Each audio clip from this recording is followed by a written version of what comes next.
بسم الله الرحمن الرحيم فأعرض عمن تولى عن ذكرنا ولم يرد إلا الحياة الدنيا ذلك مبلغهم من العلم إن ربك هو أعلم بمن ضل عن سبيله وهو أعلم بمن اهتدى ولله ما في السماوات وما في الأرض ليجزي الذين أساءوا بما عملوا ويجزي الذين أحسنوا بالحسنى الذين يجتنبون كبائر الإثم والفواحش إلا اللمم إن ربك واسع المغفرة هو أعلم بكم إذ أنشأكم من الأرض وإذ أنتم أجنة في بطون أمهاتكم فلا تزكوا أنفسكم هو أعلم بمن اتقى صدق الله العظيم.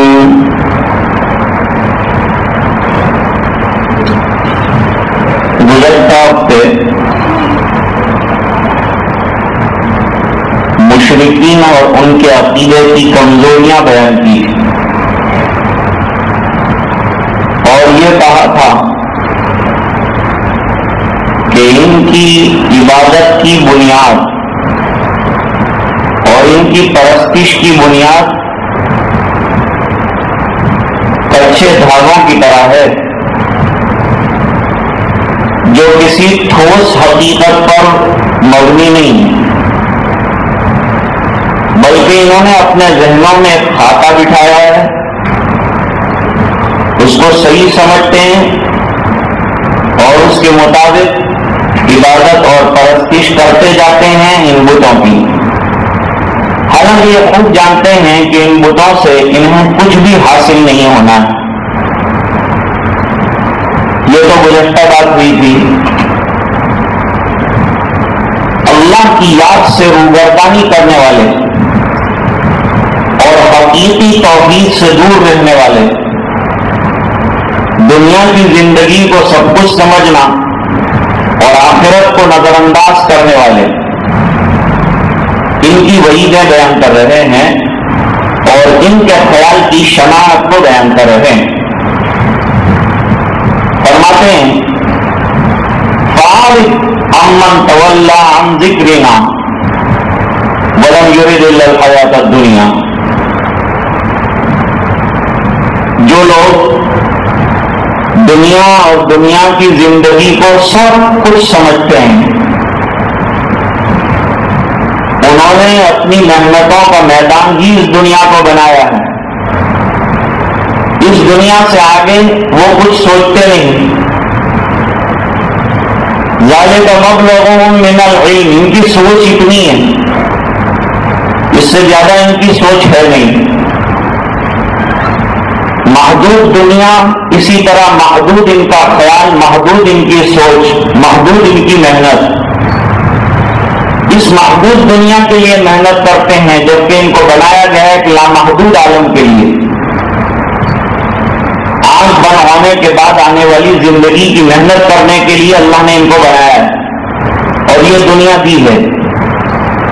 ان الدنیا خلقت لکم وانکم خلقتم للآخرہ، دنیا کی جتنی چیزیں ہیں ان سے فائدہ اٹھاؤ اور فائدہ اٹھانے کے ساتھ اپنی آخرت کی تیاری کی فکر کرو۔ قرآن کریم کا سب سے بڑا سبق ہی یہ ہے کہ دنیا کو سب کچھ مت سمجھو، مال بھی بیکار نہیں ہے، دنیا کی نعمتیں بھی بیکار نہیں ہے، یہ تمام نعمتوں کو برتنا بھی ہے، یہ تمام نعمتوں کو استعمال بھی کرنا ہے، لیکن اس کو مقصد زندگی نہیں سمجھنا ہے، بلکہ اس کو ضرورت زندگی سمجھنا ہے۔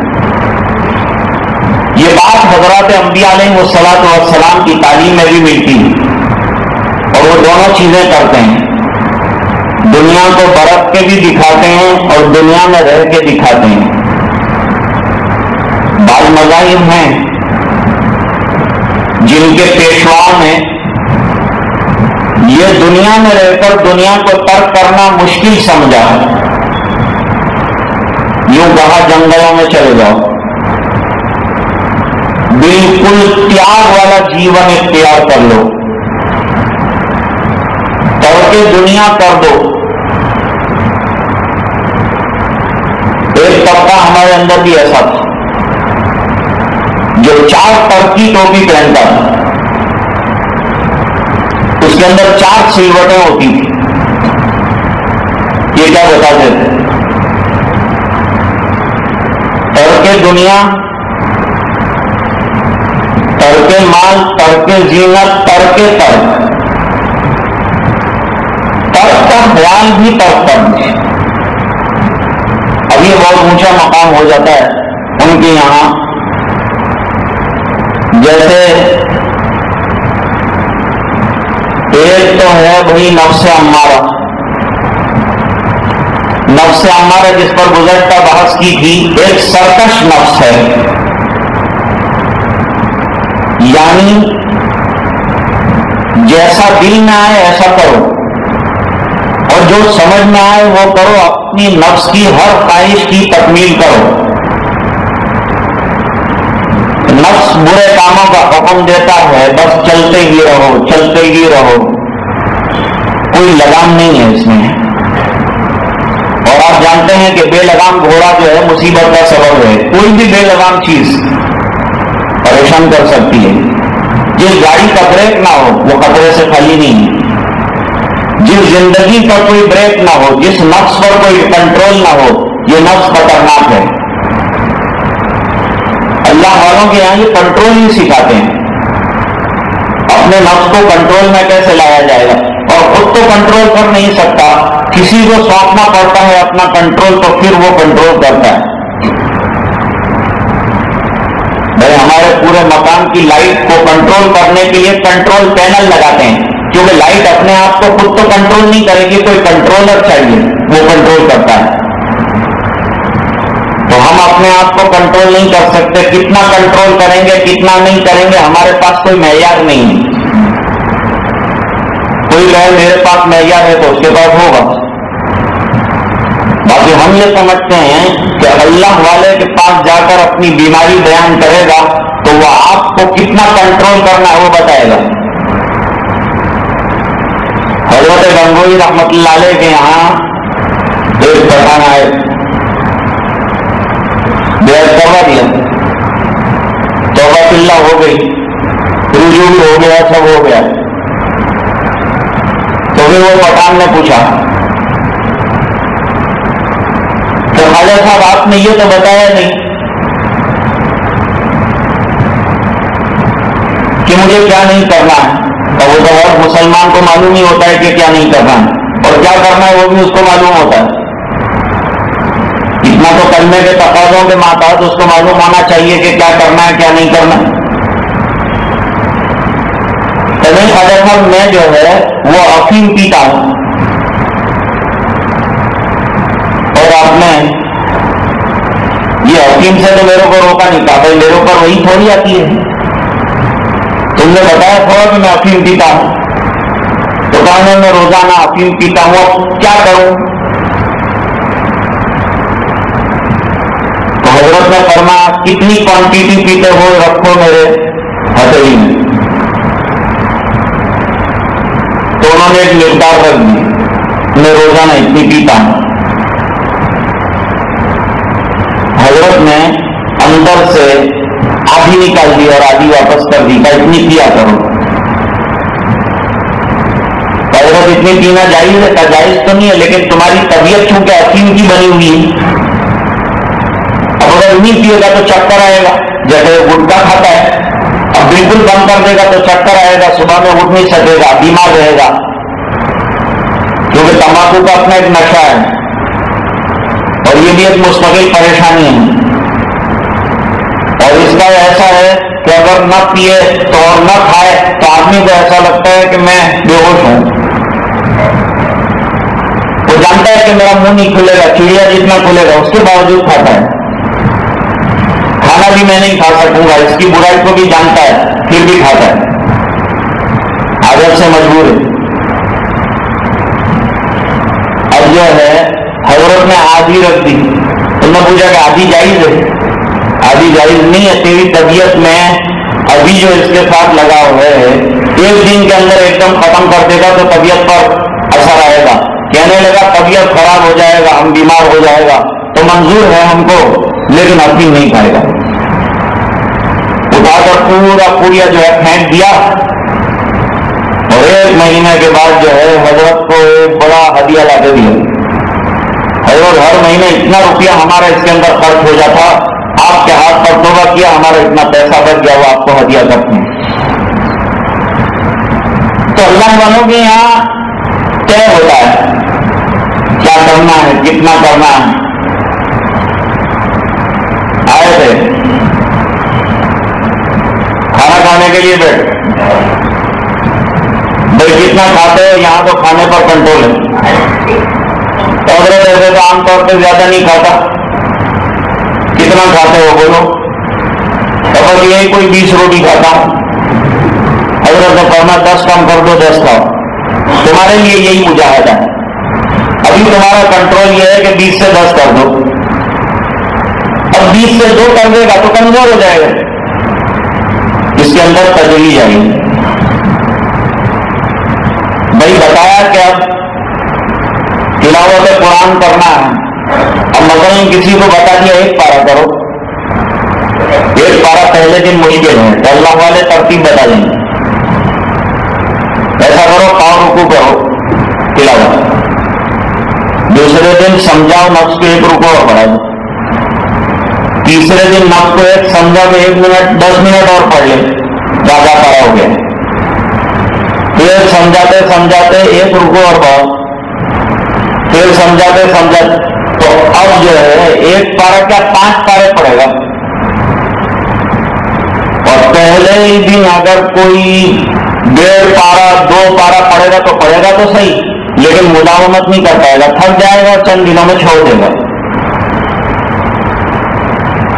اب کوئی دیکھے ایک آدمی کو کہ دیکھو وہ 10 پارے پڑھ رہا ہے، یہ بھی لگ جائے، یہ نہیں کر پائے گا، کیوں؟ وہ 10 سال سے 10 پارے پڑھ رہا ہے، آپ پہلے دن 10 پارے لے کے بیٹھ گئے۔ ہر چیز کے اندر تدریج ہے، شریعت نے جو احکام دیے وہ بھی تدریج کے ساتھ دیے۔ شراب چھڑائی تو تدریج کے ساتھ چھڑائی، روزہ دیا تو تدریج کے ساتھ دیا، نماز دیا تو تدریج کے ساتھ دیا، عبادتیں کرنے میں بھی تدریج لائے اور گناہوں سے روکنے میں بھی تدریج لائے، کہ اسٹیپ بائی اسٹیپ ہر چیز اچھی لگتی ہے اور آدمی اس کو کر سکتا ہے اور پھر اس کے اوپر جم بھی سکتا ہے۔ اب آپ نے پہلوان کو دیکھا کہ روزانہ جو ہے وہ 100 بیٹھک لگا رہا ہے، اب بھی جوش میں آ گئے، آپ نے 100 بیٹھک لگائی، دوسرے دن 4-5 پکڑ لیں گے، 40 دن تک اٹھیں گے نہیں، کیوں کیا ہوا؟ ارے ان سے زیادہ طاقت ہے ہمارے اندر، بھائی اس نے مشق کی ہے، اس نے ایک عرصہ دراز سے مشق کی ہے، تو وہ مشق کا نتیجہ یہ ہے کہ وہ کر پا رہا ہے۔ اس کو پوچھو کہ یہ 100 تک پہنچا کتنے عرصے میں ہے، اتنے عرصے میں، اور اتنی تدریج کے ساتھ تم بھی کرو گے تو اس منزل تک پہنچ سکو گے، کامیاب ہو جاؤ گے۔ کوئی ڈرائیور گاڑی چلا رہا ہوتا ہے تو ہم کو لگتا ہے کہ کتنا آسان ہے، اب ہم بیٹھ گئے، اس نے چابی لگا دی تھی، ہم نے بھی چابی لگا دیا، اس نے بٹن دبا دیا تھا، ہم نے بھی دبا دیا، اس نے ایکسیلیٹر دبا دیا، ہم نے بھی دبا دیا، کیا ہوگا اس کا نتیجہ؟ کیا کوئی منزل پہ پہنچ سکتے ہیں؟ ہمارے مولانا غلام رسول بوسری صاحب مرحوم ہمیشہ تیز گاڑی چلانے والے کو کہتے تھے کہ اپنے کو گھر واپس بھی جانے چاہیے، تیز مت چلا، فلاں مت چلا نہیں کہتے تھے، یوں کہتے تھے کہ اپنے گھر جانے کے ہیں رات۔ تو کہنے کا منشا یہ ہے کہ کوئی بھی کام کیسے کرنا چاہیے یہ سیکھنا پڑتا ہے۔ تو اپنی اصلاح جو ہے وہ کسی کو سپرد کرنی پڑتی ہے، اور پھر وہ بتاتے ہیں کہ کس طرح سے کام کریں گے تو ہماری اصلاح ہوگی۔ یہ بات اپنی جگہ ہے کہ عبادات کا اپنا ایک مقام ہے، اپنا ایک مرتبہ ہے، اور کوئی یوں سمجھتا ہو کہ بھائی میں بغیر پیر کے جنت میں بالکل نہیں جا سکتا، تو یہ بات بھی ایک حد تک درست نہیں ہے۔ نہیں، پیر تو آپ کو نفلی اعمال کے اندر ترقی دے کر جنت کے اعلیٰ مدارج تک آپ کیسے پہنچ سکتے ہیں اس کی ترتیب بتائے گا۔ یہ بات الگ ہے کہ عبادتوں کی ترتیب بھی آپ کو بتائے، جو فرض ہے اس کی ترتیب بھی آپ کو بتائے، طریقہ بھی بتائے، اس کو عملی بنانے کے راستے بھی بتائے۔ علماء میں اس پر بحث ہوئی ہے کہ بیعت ہونے والے اور نہ ہونے والے طبقے دنیا میں، اور یہ خیالات کے لوگ کتنے ہیں۔ ایک طبقہ وہ ہے کہ کتاب و سنت میں سب ہے اور بیعت کی کوئی ضرورت نہیں۔ دوسرا طبقہ وہ ہے جو یوں کہتا ہے کہ بیعت جو ہے ضروری ہے، قرآن گونگا پیر ہے والعیاذ باللہ، بولتے پیر کی ضرورت ہے۔ یہ طبقہ ہے۔ ایک اہل حق کا طبقہ ہے جو یوں کہتا ہے کہ اللہ تعالیٰ نے ایمان دیا، اعمال صالحہ دیے اور فرائض دیے، نواجی بتائے، ناکردنی چیزیں بتائیں، ان تمام چیزوں کو تو ایک مسلمان کلمہ پڑھنے کے ساتھ سمجھتا ہے اور فرائض کو انجام بھی دیتا ہے، نواجی سے اپنے آپ کو بچاتا بھی ہے اور کام پر عمل بھی کرتا ہے، لیکن اس کے ساتھ ساتھ اس کو روحانی ترقی درکار ہے اور اصلاح درکار ہے، تو کسی مصلح سے تعلق بھی رکھتا ہے، وہ اس کو طریقے بتا دیتا ہے۔ اور مصلح کا اور مصلح کا، یعنی مربی کا اور مربے کا، دونوں کا رشتہ کیا ہے؟ مربی تربیت کرنے والے کو کہتے ہیں، مربا جسے تربیت دی جا رہی ہے اس کو کہتے ہیں۔ یہ دونوں میں کیا تعلق؟ اس تعلق کو اللہ والے بہت اچھی طرح سے بیان کرتے ہیں۔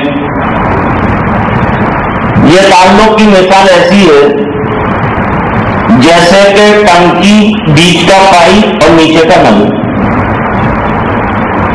ٹنکی کے اندر پانی بھرا ہے، نیچے نل لگا ہے اور بیچ میں پائپ۔ نل میں پانی آئے گا، شرط یہ ہے کہ اوپر ٹنکی کے اندر پانی بھرا ہو، بیچ میں کوئی آبسٹریکشن نہ ہو، کوئی گڑبڑ نہ ہو، تو پانی برابر آئے گا۔ نل کھلا کے پانی آیا۔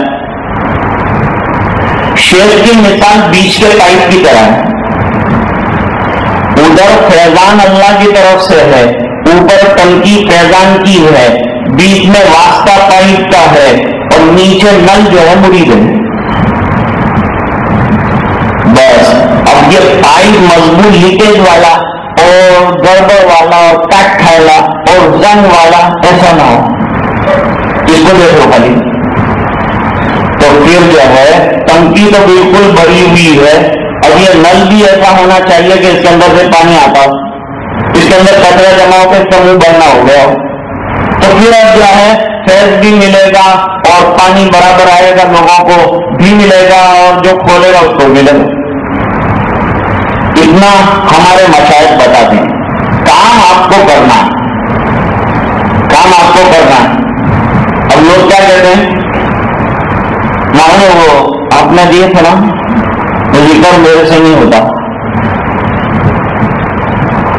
اب اس کا تو کیا جواب ہو سکتا ہے؟ ہمارا کام یہ ہے کہ آپ کو ذکر بتا دیا، اوقات بتا دیے، مقدار بتا دیا، اب یہ ذکر اپنے اوقات کے اوپر آپ کو کرنا ہے، ٹھیک ہے؟ ایک آدمی ڈاکٹر کے پاس گیا، جا کے اس کو اپنی بیماری بول دیا، اب ڈاکٹر نے اس کو جو ہے علاج دے دیا اور اس کو گولیاں دیا، صبح اتنی لینا، دوپہر کو اتنی لینا، رات کو اس طرح سے لینا۔ 8 دن کے بعد یہ ڈاکٹر کے پاس گیا، ڈاکٹر صاحب آپ کی گولی کا فائدہ نہیں ہو رہا۔ تو ڈاکٹر نے پوچھا کہ دوا لیے کیا؟ اس نے بولا کہ نہیں، پوری کا تو کھولا نہیں میں نے، بس پوری کا نہیں کھولا، دوا لیا نہیں، تو تم کیا حساب سے کہہ سکتا ہے کہ تمہاری دوا کا فائدہ نہیں ہوتا؟ ڈاکٹر کیا کہے گا؟ کھانسی چالو ہے، زکام ختم نہیں ہوا، پرابلم ابھی ختم نہیں ہوا، تو دوا پرابلم ختم کرنے کے لیے دیا تھا، لیکن وہ دوا تو لیتا نہیں اور شکایت لے کے آیا، تو میں اس میں کر کیا سکتا ہوں؟ اس کا تو سیدھا سیدھا علاج یہ ہے، پوری کا کھول دے، کھانا شروع کر دے، تیری بیماریوں کا جو علاج بتایا وہ کر لے۔ کبھی لوگ دوائی بھی لیتے ہیں، لیکن آپ جانتے ہیں کہ دوا کے ساتھ پرہیز بھی کرنا پڑتا ہے۔ ایک طرف آپ دوا کر رہے ہیں، دوسری طرف پرہیز بالکل نہیں کر رہے ہیں۔ ایک طرف آپ شوگر کی دوا بھی کھا رہے ہیں اور دوسری طرف بھر بھر کے شربت کے گلاس بھی چڑھا رہے ہیں اور کہتے ہیں کہ دوا کا اثر نہیں ہوتا۔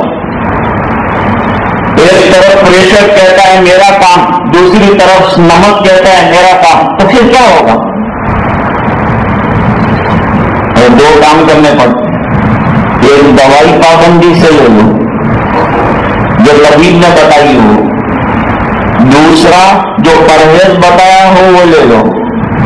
دونوں چیزیں ساتھ ہوگی تو پھر دوا کا اثر ہوگا۔ شافی اللہ، دینے والے اللہ ہیں، شفا عطا کرنے والے، روحانی ہو کہ جسمانی ہو۔ اسباب کی لائن کو چھوڑو مت۔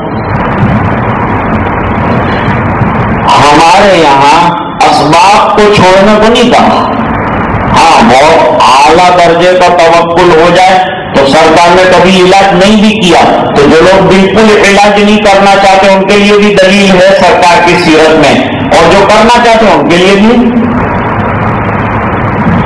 حضرت عمر رضی اللہ تعالیٰ عنہ بیمار تھے، کتنے مضبوط صحابی ہیں۔ کسی نے پوچھا کہ امیر المومنین کیا حال ہے؟ بس ہاتھ پیر میں درد ہے، بیمار ہوں۔ آپ اتنے بڑے صحابیوں کے ایسی بات کرتے ہیں، تو کہتے اللہ بیمار کرنا چاہتا ہے تو کیا میں آستہ میں چڑھا کے پہلوان بنوں کہ ہاں اللہ اور کتنی بیماریاں اللہ؟ ایسا کہوں؟ میں تو بندہ ہوں، تو بندے کو تو بندگی کی شان کے ساتھ رہنا ہے۔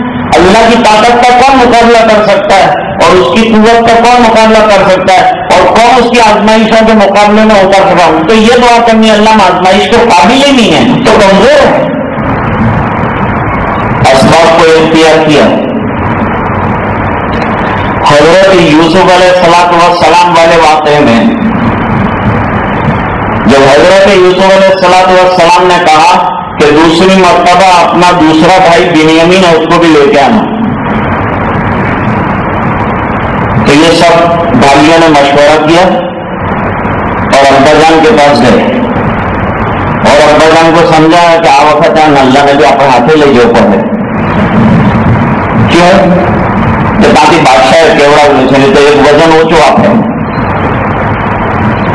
اچھا کہیں گے تمہارے کو میں بھروسہ ہوتا ہے پڑھتے نا تمہیں پہلا یوسف نے لے گیا نا پچھو کیوں کہیں نہ تو ملاوا اللہ تو بھروسہ نہیں کرتا تمہارا۔